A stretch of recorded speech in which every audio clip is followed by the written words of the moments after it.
This story out of Los Angeles is tragic. This is 32-year-old Officer Houston Tipping, a dedicated member of the Los Angeles Police Department. He was known for his passion for the job and his ability to make people laugh. But his story took a heartbreaking turn during a routine training exercise with other officers. It was supposed to be a simple demonstration, a scenario that involved grappling with another officer, but that's when something went horribly wrong. Houston apparently fell on his head, suffering what police called a catastrophic spinal cord injury. Houston was rushed to the LA County USC Medical Center, where he died from his injuries just days later. The LAPD expressed their grief, but Shirley Huffman, Houston's mom, thinks there's more to the story. She filed a lawsuit against the city, alleging that her son was not simply a victim of a training accident, but was actually beaten to death by fellow officers in an exercise designed to simulate a mob. And she says Houston may have been targeted because he knew too much about, quote, internal misconduct,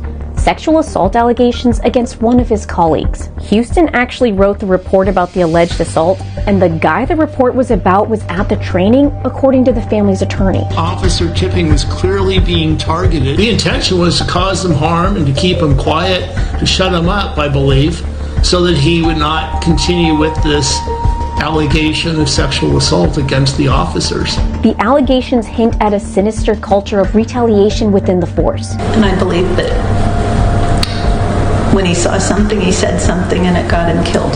Houston's death raises important questions about the culture within our heavily militarized police departments. In the end, Houston Tipping's story is a call to action, a reminder that change is needed to protect the very people who dedicate their lives to serving our communities.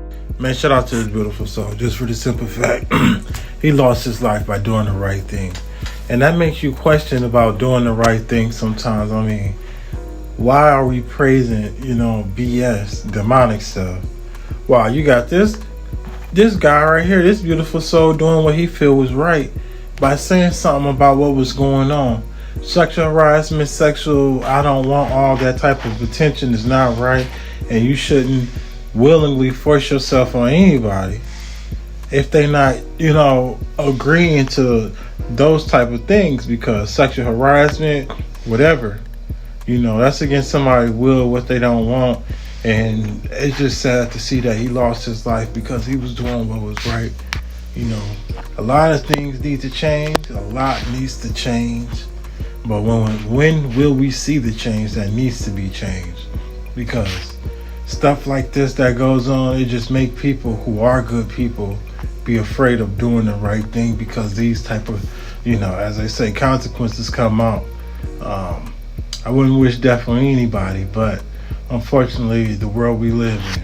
This story is horrific and sadly totally preventable. And heads up, the details are disturbing.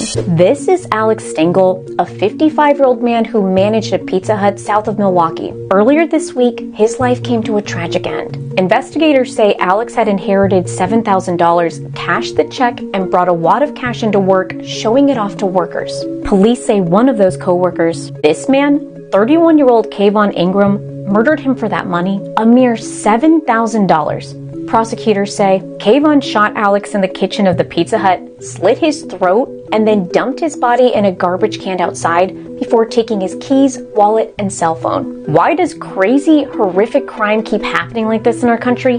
One word: inequality. Experts say people are driven to crime when they don't have enough money to support themselves. That circumstance is exacerbated by hopelessness when people feel like they will never have enough money to support themselves. Right now in our country, 140 million people, nearly half the country, either lives in poverty or is one crisis away from financial ruin. Meanwhile, the top 1% has more wealth and money than the bottom 60% combined, and big companies like Apple and Amazon literally have $70 to $80 billion simply sitting in the bank each. Yes, the economy is rigged, and sad, pointless murders are the byproduct of.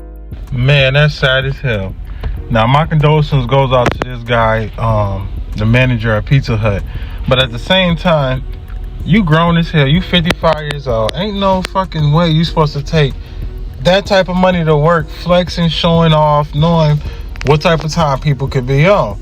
$7,000, people can piss that in a matter of minutes. Well, just to know, this fucking idiot then killed his boss for $7,000, his phone, and goddamn car for what?